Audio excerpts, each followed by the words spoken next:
What up mga ma'am sir? It's your boy Sir Troy. So today's 23. So gigirap na tayo ngayon. Papascrutiny tayo sa Olongapo. Ayun, so nakagayak na tayo. Ayan na si Domo. Alis na lang tayo. So hinatid tayo ni Mr. Bright kasi bukas yung 4 wheels. Dadalhin niya sa Olongapo. Sabay sila Maming, sila Trey at yung mga ibang tropa na susuporta sa atin doon. Ayan. So ngayon magigirap muna ako at magkikita kami ng isa nating kasama ang tatakbo sa Boss Ironman na si Sir Oliver. Tapos imimit na namin si I Am Jammy siya Olongapo. So ayan, see you on the road.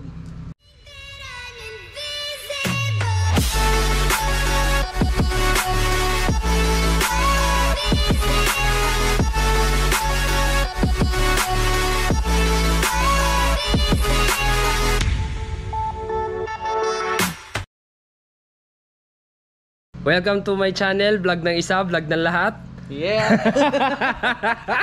So ayan mga sir, dito tayo ngayon sa Vergara Bypass Road sa Cabanatuan at hinihintay natin ngayon si Sir Oliver dahil siya manggagaling siya dito sa Cabanatuan. Tapos dito na kami dadaan sa Aliaga papunta ng Olongapo. So expressway, mag-expressway na kami para 3 PM or before 4 PM makarating na kami sa venue at makapagpa-scrutiny na para buong gabi hanggang bukas ay magpapahinga na lang ano. So ayan guys, andito na si Sir Oli. Pangarap nating number napunta sa kanya. So kukonek tayo ngayon ng intercom. Gamit natin is Jabber J4 Plus. Sige. So ayan, naririnig niyo si Sir Oliver dahil sa aming Jabber J4. And good afternoon. Ang linaw ano? Linaw ko no? Oo sir.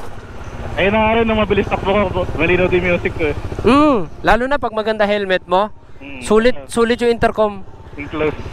At saka mas maganda yung accessories na speaker nito si Jabber J4. Tsaka si Boss. Si Duo kasi, yung parang pinaka first version nila eh. Imagine kung mag-endurance ka, tapos nahulog ka sa isa sa mga butas na to. Wala, tapos ang takbo. Ganito yung sa ano eh, sa Matnog, Manila, Matnog. Oo, sa Lukban, sa Quezon Province. Ganito mga kadaan dun. Ay oo, gusto may pabundok na dun.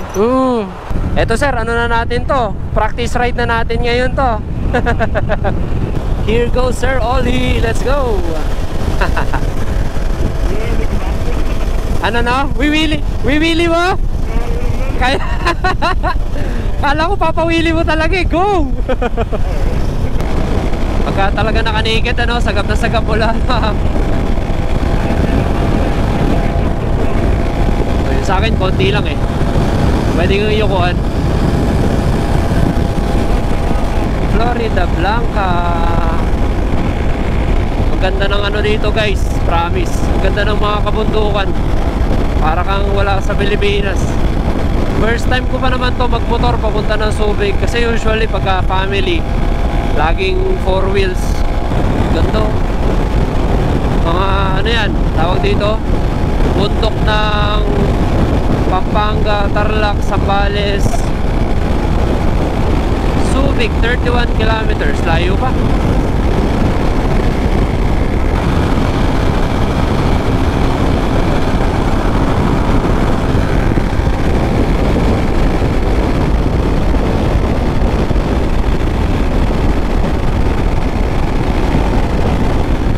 Dami po.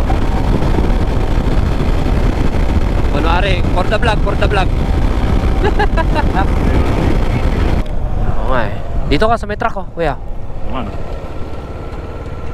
Sige ba ako dyan? Pwede yan. Water break din tayo, gusto? Oh, pwede water break. Makahinga rin to. Sa 100 yung temperature ng motor to. Taas yan. Shit! Mahal pala ng toll fee dito, no? Sana yun ako? 504. Dito tayo? Ayan. Yan, no? Ay, hindi nakakonect eh. Nagkakanig kami ng Sir Troy eh. MT-09 again. Hey, welcome to Subic! Sheesh! Tignan natin kung ano tayo dito. Kung kamote tayo sa mga one at a time na ano na intersection. Pag 4 wheels sandal ako kahit sa Manila, okay ako eh. Lakas na loob ko eh. Pero pag nakamotor lang ako, tatanga-tanga ako eh. Opa. Ayan na sila. Oo. Ano na kami? Bukas makikita mo natutulog sa Tugigaraw yung mga yan. Mga pagod na pagod. Rep pa. Nakastuck tayo, no? Kasalanan sa batas yun. And andito na kami sa Subic. Ini-expect ko nung umalis kami ng 12:30 or magwa 1, makarating kami ng 3 or before 4 dito. Ang bilis pa lang pa ng biyahe, no? Sa oras na pa lang tayo mahigit mga biyahe. Water break muna kami dito sa 7-Eleven. At si Kuya Jay naman nag-aabang na sa ano yun, sa transient. Water break. At talagang walang mahintuan kanina sa expressway. Uhaw na kami. Okay, dito na tayo guys. Olongapo Visita Transient. O, alam nyo naman, pag transient lang, wala naman tayong masyadong i-expect dyan. Basta meron lang matinong tutulugan, may masisiara na walang gagamba. So mura lang yung transient na nakuha ko, parang something 1.6 siya a day sa 3 tao. So parang 500 isa, 533 ganun. Yun o, yun si Kuya Jay o. Sa taas na lang ako, maliit ako eh. Naka 20 kuya, baba natin yung 14. 16 sagad na pala. One size fits all pala. Ay, tapos na kakainin yung mga nakasalubong natin. Mga green na rin yung suot yun. Tapos may patch tayo. Pwede naman pala eh. Ito hindi to lili pa rin. Sa harapan. Ayos pala eh. Kulang isa yung jabber ko pa. Alisin natin. Sorry Repsol. Sana ko konti pila. Pupunta muna tayo ng Les Soleil dito lang sa may looban para magpa-verify at mag-claim ng kits. Claim dito. Yung claim dito, pero sa airport talaga mismo magte-take off. Oo. Okay. Dito. Ayan o. Ayan na, dami nila oh. Ito oh. Ransom. Pan-Am. Can-Am pala. Hindi, Pan-Am naman siya. Pan America. Pan America. Pwede na tayo dito kuya. Ba tayo babalan? Dito. Akit mo bisa mga GS. Sir! Kumusta? And then, kanina pa kami dyan sa transient, nagbabalang ng gamit. Boss Yuji, mag-claim muna kami. Pwede na rin magpa-scrutiny, di ba? Oo, yan. Halika pala. VIP. Ay, VIP? O, ikaw na. Hindi ako pwede dyan, di ako VIP. Sila Hammer. Pero yung hindi VIP, pwede na rin ngayon dito. Lahat yan. Dito pipila. Scrutiny. Okay, sige. Batiin ko lang si Boss Alfred. Boss Alfred, Hi, hello. nice meeting you. Nice to meet you. Madalas din tambay sa sa Manscaped. Nasasama ako doon sa mga taga Nueva Ecija. Oo po, sige, pasyal lang kayo sir ha. Thank you, nice meeting you sir ha.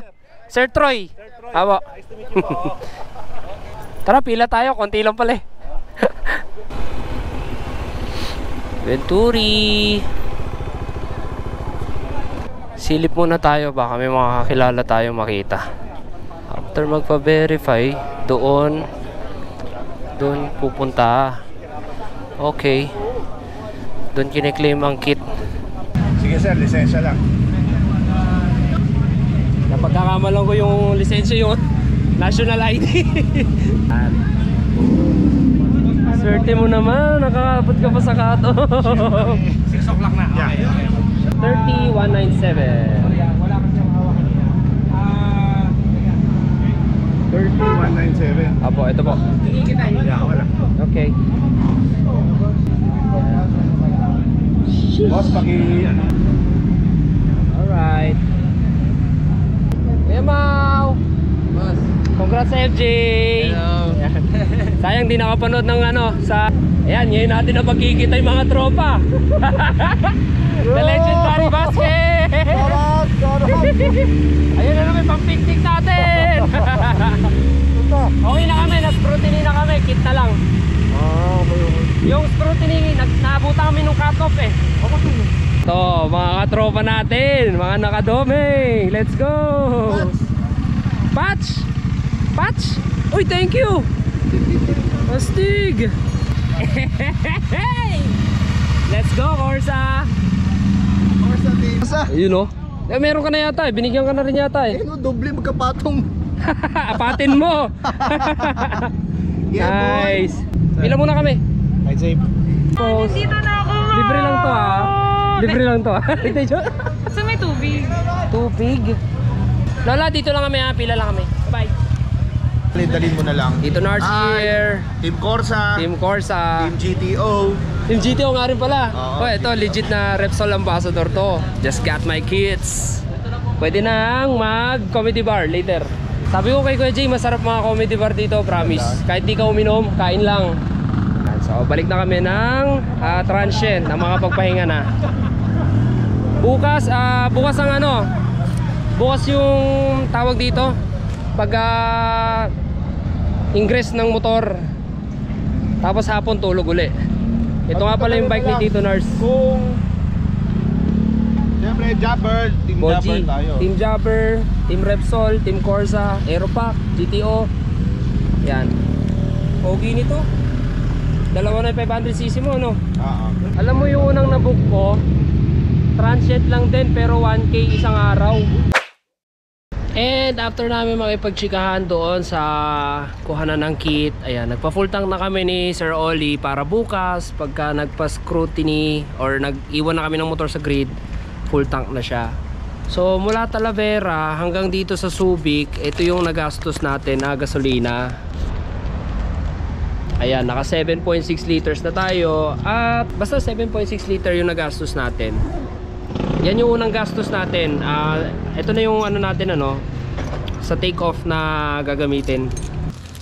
Alright, so nakuha na natin yung ating kit, ID lace.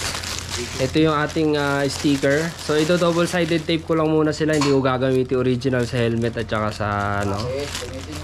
Ipapa-frame ko to eh. Ayan, ating passport. Ayan, passport. Meron pang ano, tawag dito, sling bag. Ayan, t-shirt boss Iron Man. Ayan, at saka sleeves kung ikay mamamasada. Siyempre meron tayong tube mask at yung ating vest.